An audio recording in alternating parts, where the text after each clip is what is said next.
Salut, alors comment faire pour savoir exactement à qui je m'adresse? Donc c'est une question du positionnement qu'on me pose aujourd'hui, c'est une question très très très importante. Je sais que je vous rabâche ça tout le temps, mais c'est vraiment fondamental euh, de comprendre, de savoir que dès le départ, avant même enfin, normalement à la sortie de la formation, il faut savoir exactement à qui on s'adresse pour que notre discours ne soit pas dilué et pour qu'on s'adresse vraiment aux bonnes personnes. Alors, dans la le plus généralement, quand on se lance dans ces pratiques-là, on a des outils qui nous permettent d'accompagner des personnes, de les aider.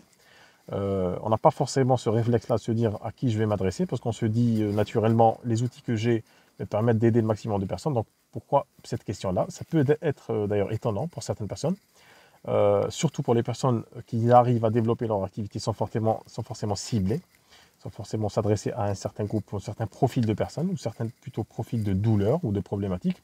Mais dans la majorité des cas, si on ne se spécialise pas, c'est compliqué à percer. Dans un deuxième cas, en fait, qui se passe, c'est qu'on est spécialisé de facto, de fait. C'est-à-dire qu'on n'a pas forcément eu cette réflexion au départ, mais euh, c'est-à-dire de par le développement de notre activité, on se spécialise sans s'en rendre compte.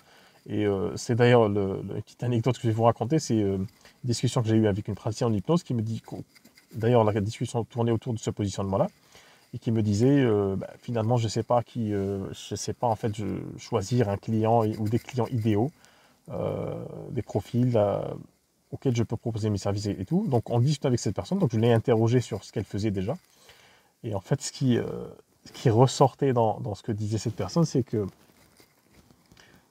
en fait il y avait une cohérence quand même, parce qu'il y a toujours une cohérence dans nos vies. Donc cette cohérence c'était quoi? C'est que cette personne-là accompagnait des personnes qui étaient en souffrance. Donc c'était le dénominateur commun, c'était la souffrance. Donc les personnes qui étaient en souffrance par rapport à des maladies chroniques, des personnes qui étaient en souffrance physique et des personnes qui étaient en souffrance psychique.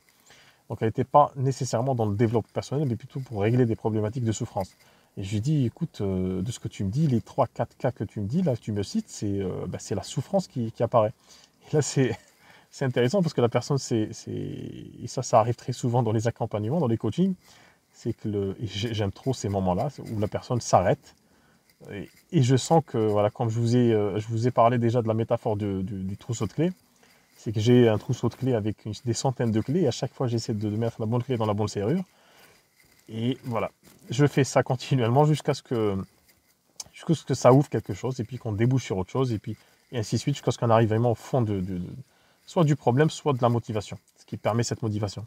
Et du coup, cette personne se tait et à un moment, elle me dit ouais, ben c'est vrai en plus, c'est vrai que je n'avais pas, j'ai pas pensé à ça comme ça de cette manière-là, mais c'est vrai. Et donc le fait de comprendre ce positionnement-là permet, notamment en l'espèce pour cette personne-là, de en fait, non pas de créer un positionnement qui soit artificiel, mais plutôt de se réaligner avec ce qu'elle fait réellement et surtout aussi de pouvoir l'exprimer, le formaliser, le verbaliser aussi clairement, et de dire voilà, moi j'accompagne des personnes. Et c'est très très important parce qu'à partir de là, tout s'aligne en fait, tout s'aligne sur notre chemin. Et quand faites cet exercice, par exemple, si quelqu'un vous pose la question, vous dit, voilà, vous faites quoi dans la vie? Donc, par exemple, si vous faites de la sophrologie, vous allez lui dire, écoute, je suis sophrologue et deux points. Donc, qu'est-ce que vous allez dire concrètement? C'est un exercice qui est facile, mais la réponse n'est pas aussi simple que ça, parce que très souvent, on va dire, voilà, j'aide les personnes. On va donner une réponse, en fait, un peu vague. Puis les personnes en face vont dire, ok, bon, c'est pas forcément ce que c'est. Par contre, si vous êtes vraiment un peu niché, on va dire, et que la personne vous pose des questions, vous dire vous faites quoi? Ben, je suis sophrologue et j'accompagne les personnes qui ont, par exemple, les personnes qui ont des, je donne un exemple, hein, qui sont dans des situations, par exemple, de maladie, à gérer leur douleur, à gérer leur maladie. Donc vous savez que c'est beaucoup plus précis. La personne va retenir cette spécialisation, va se dire, ah, cette personne-là est sophrologue, mais au-delà de cette discipline-là, en fait, elle est spécialisée dans ces troubles-là. Et avec la multiplication en fait de la concurrence, la multiplication des personnes qui rentrent sur le marché, On a des milliers de praticiens et de praticiens qui se forment chaque année et qui rentrent dans le marché. La spécialisation va devenir de plus en plus nécessaire en fait, pour pouvoir se singulariser, apparaître comme quelqu'un en fait, pour se distinguer sur ce marché-là. Et moi, je pousse tous les praticiens quand c'est nécessaire. Bien sûr, parfois, c'est pas nécessaire parce qu'on peut être dans des contextes où on n'a pas besoin de se spécialiser. On est dans des contextes parfois où le simple fait d'être, par exemple, naturopathe, sophrologue, kinésio, en fait, peut-être que dans le contexte qu'on est, il n'y a pas beaucoup de kinésio, il n'y a pas beaucoup de sophrologue. Donc, c'est en soi une spécialisation, une singularité. Mais dans la majorité des cas, surtout dans les grandes agglomérations, dans les villes, ça tend de plus en plus à se spécialiser, à se singulariser. Et cette singularité, en fait, va épouser parfaitement votre... Alors, ce n'est pas une singularité qui va être artificielle. Au contraire, il faut vraiment trouver un alignement pour trouver une cohérence avec sa propre expérience. Et puis, l'écho que ça, chez les gens, en fait, cette souffrance peut-être qu'on a vécue, qu'on a réglée, qu'on a transcendée. Et puis, peut-être qu'on trouvera ce pendant-là pour faire écho dans la vie des gens qui ont cette souffrance-là. Donc voilà ce que je voulais vous apporter comme élément à cette question du positionnement.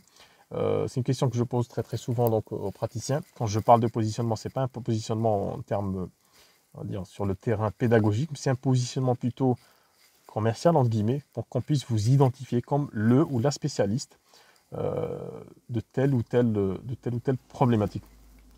Rien n'empêche d'avoir plusieurs positionnements. Le tout est de trouver cette cohérence-là qui fait que on comprend aisément, en une phrase, deux phrases, ce que vous êtes, ce que vous faites, et la valeur et le bien-être que vous apportez aux gens. C'est de cette manière-là qu'on peut réellement toucher les personnes qu'on veut toucher et bien et mieux les toucher pour que la connexion se fasse et que ces personnes-là se disent tiens, c'est cette personne-là, j'ai cette souffrance-là précisément et cette personne-là précisément peut m'aider parce que il y a toujours cet alignement. Donc, c'est les éléments de réponse que je vous donne. Dites-moi en commentaire ce que vous en pensez. Si vous êtes sur YouTube, laissez-moi un petit pouce bleu et puis n'oubliez pas de vous abonner à la page. Alors, n'oubliez pas que chaque mois, je rajoute 1 à 2 formations sur l'espace formation. Vous trouverez toutes les informations dans la description. Donc, c'est sur le site lecoindespraticiens.fr, rubrique formation. Vous avez tout ce qu'il faut pour développer votre activité. Et puis laissez-moi surtout votre commentaire. Est-ce que vous avez un positionnement ou pas? Est-ce que c'est quelque chose qui vous travaille? Est-ce que vous pensez que c'est quelque chose qui est important dans votre situation? Est-ce que vous pensez que ça fera la différence ou pas d'ailleurs? Les choses ne sont pas figées. Donc votre avis m'intéresse et puis on continuera la discussion dans les commentaires. Je vous dis à très très bientôt. Ciao!